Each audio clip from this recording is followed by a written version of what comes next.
Freddie Mercury recorded thousands of vocal takes during his lifetime. This was the very last one, and he never finished it. This song is called Mother Love.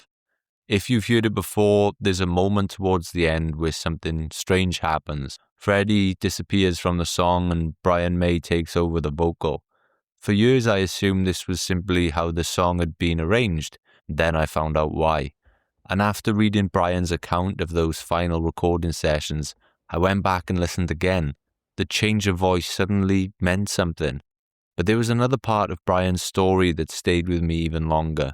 It was what he said the song was actually about.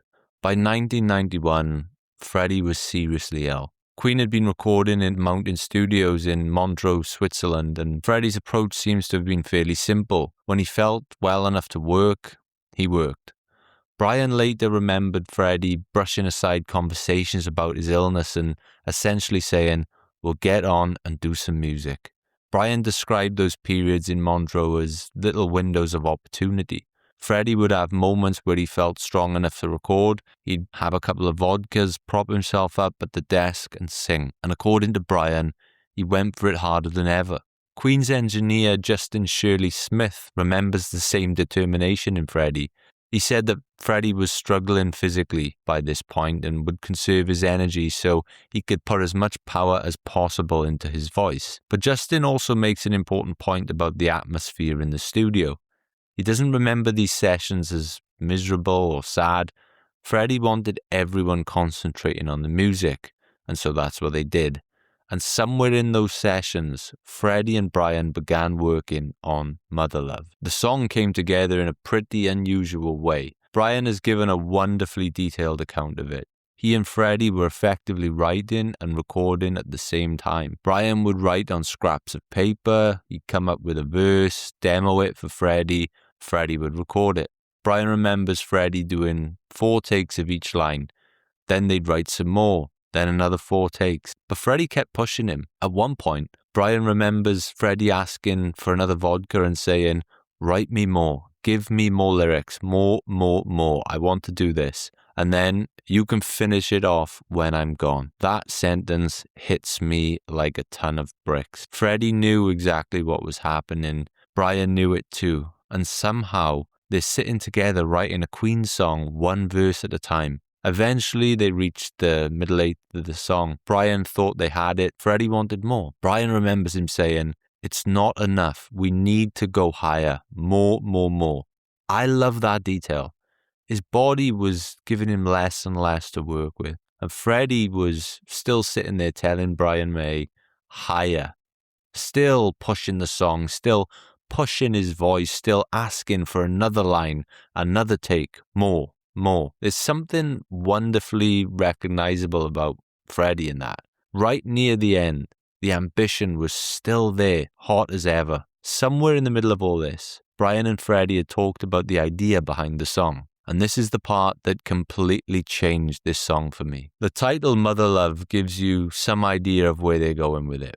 But Brian's explanation takes it deeper. He described the feeling they were trying to capture like this. He said, "We want to get back to that place where we were warm and snug and loved and secure.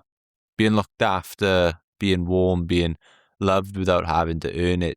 He described maternal love as something we spend our lives trying to rediscover. Now put Freddie back into the room. He's approaching the end of his life and he knows it. Brian knows it, and they write in a song about the desire to return somewhere safe. Brian acknowledged that thought directly when he spoke about the session years later. Underneath their conversations about the song was another question. Where's Freddie going and where are we all going eventually? They don't answer it. The song doesn't either, but once Brian tells you that conversation was happening, some of Freddie's words become incredibly difficult to separate from the circumstances in which he'd sang them. The longing for peace, the exhaustion, the desire to be left alone, the need for comfort, and eventually the desire to go home. I don't think we need to pretend that every lyric is literally Freddie describing himself. Brian's account gives us enough here. They understood the idea together, and they understood what was happening outside of the song. Eventually, they reached the final verse. Then Brian's recollection from 2002 is incredibly matter-of-fact. Freddie told him, "I can't do it anymore. I'll come back and finish it another day when I feel good."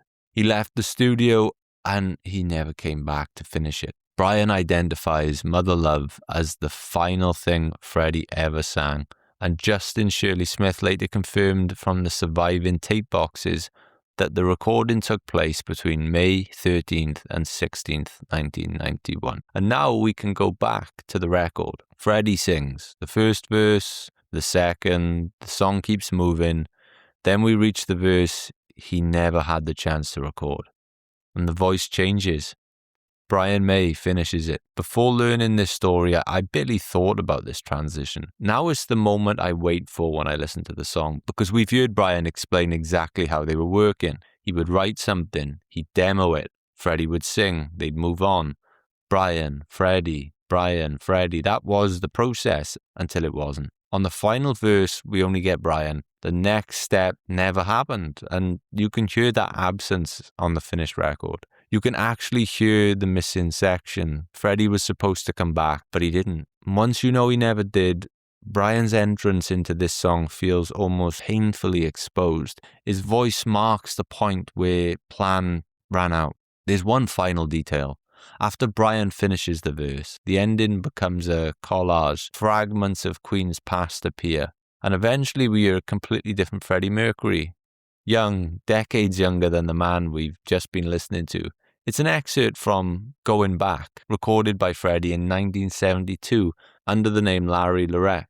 The Made in Heaven album credits explicitly acknowledge the excerpt. So, within the same recording, we're hearing opposite ends of Freddie Mercury's career. One of the last vocals followed eventually by one of the earliest. And I find that extraordinary when you remember Brian's explanation of the song. He said, "We want to get back to that place where we were warm and snug and loved and secure." The whole song had been reaching for that feeling, going back, somewhere safe and familiar. And then the recording itself begins traveling backwards until the Freddie Mercury we're listening to is young again, safe, secure. When I first discovered that Freddie never finished this song, I thought I'd found the story. It's a powerful piece of Queen history on its own. But the more I read Brian's recollections, the more the song opened up. Freddie is seriously ill.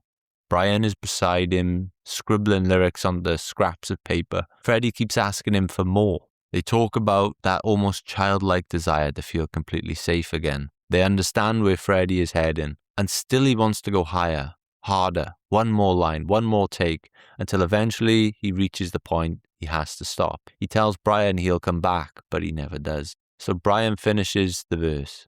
And when Queen eventually completes the song, Freddie's voice begins traveling backwards through time. The older Freddie disappears, the younger Freddie returns.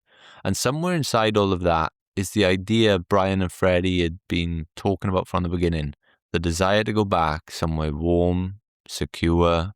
There's something almost unbearably tender about hearing Mother Love with that in mind. Freddie Mercury spends so much of his life pushing forward.